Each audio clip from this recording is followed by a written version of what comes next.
Apakah adanya gelondongan kayu yang terbawa banjir bisa jadi petunjuk bahwa banjir di Sumatera Utara terjadi karena penebangan hutan? Kami akan Di antara segala pohon, aku adalah pohon beringin.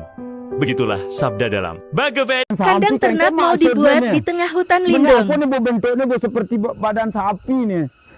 Siapa mengizinkan ini? Kehutanan Bali Utara ada pules den. Ada nengah cara pegawai hutannya keangkan nih. Yang gaji negara, tuan ke hutan lemuke halu. Dia pun lagi ngai badan sapi tengah hutannya. Di antara segala pohon, aku adalah pohon beringin. Begitulah sabda dalam Bhagavad Gita bab 10, sloka ke-26. Bayangkan, seorang kakek tua berjalan sendirian di lereng Gunung Lawu. Tanah di sekelilingnya gersang, sungai kering, dan orang-orang putus asa mencari air. Namun, kakek ini tidak menyerah.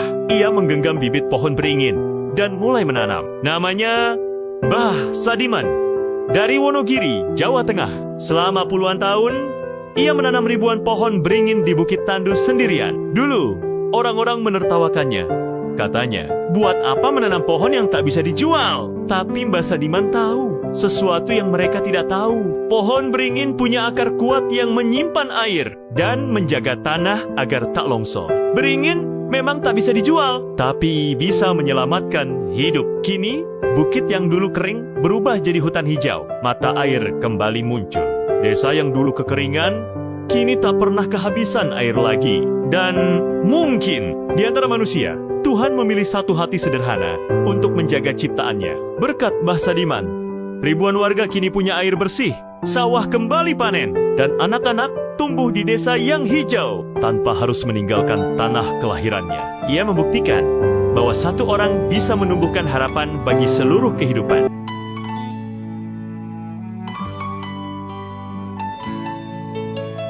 Apakah adanya gelondongan kayu yang terbawa banjir bisa jadi petunjuk bahwa banjir di Sumatera Utara terjadi karena penebangan hutan?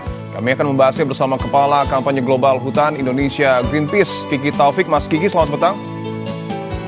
Selamat petang, Mas. Mas Kiki, apakah berdasarkan temuan dari Greenpeace sudah dapat dikonfirmasi bahwa bencana yang terjadi di Sumatera ini disebabkan karena penebangan hutan? Baik, terima kasih, Mas. Pertama-tama, ya, sebelum saya menjawab itu, saya ingin menyampaikan turut berduka cita terhadap semua korban banjir bandang yang terjadi di Aceh, Sumatera Utara, dan Sumatera Barat. Kami turut berduka dan sama-sama berduka. Semoga masyarakat yang mendapatkan musibah ini segera mendapatkan pertolongan seperti itu. Nah, tadi pertanyaannya apakah ini betul-betul mengindikasi bahwa adanya penebangan hutan yang masif? Ya, bahwa bahwa kejadian ini memang awalnya disebabkan adanya cuaca ekstrim dengan siklus tropis Senyar yang terjadi pada tanggal 25 sampai 27 November di Selat Malaka. Jadi ini terjadi secara regional ya di Selat Malaka. Yang kena itu ada Aceh, Sumatera Utara, Sumatera Barat, kemudian arahnya itu lanjut ke Malaysia. Nah, tetapi bukan hanya karena siklon tropis Senyar ini, tapi penyebab utamanya adalah karena daya dukung yang ada di wilayah DAS, daerah aliran sungai di wilayah Aceh, Sumatera Utara, dan Sumatera Barat ini sudah tidak lagi seimbang. Artinya ada banyak sekali perubahan tutupan hutan di wilayah-wilayah hulu yang menyebabkan terjadinya banjir bandang seperti ini. Dan artinya bahwa pertanyaannya, apakah ini mengindikasikan terjadinya deforestasi? Ya, terjadi deforestasi yang sangat masif di bagian hulu, bagian tengah, di das-das yang ada di wilayah 3 provinsi tersebut. Oke, berdasarkan data Greenpeace, seberapa parah sebenarnya deforestasi yang terjadi di Sumatera, Mas? Sumatera saat ini, hutan alam tersisa di Sumatera saat ini hanya tinggal kurang lebih 12 juta hektar, 11,6 juta hektar, atau 24% dari total hutan alam yang ada di Indonesia. 24%? Ya, betul. 75%-nya itu udah berubah fungsi.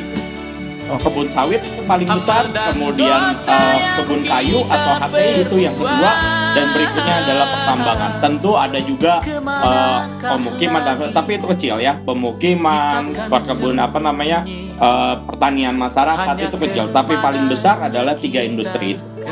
Apakah Greenpeace juga memiliki data, Mas Kiki, siapa sebenarnya yang melakukan penebangan hutan sehingga membuat hutan di Sumatera Utara yang tertutup hanya tinggal 25%? Baik, jadi kalau kita melihat secara general, sebenarnya kita bisa lihat lebih detail lagi bahwa tutupan hutan yang berubah di Sumatera ini memang tidak terjadi dalam waktu singkat.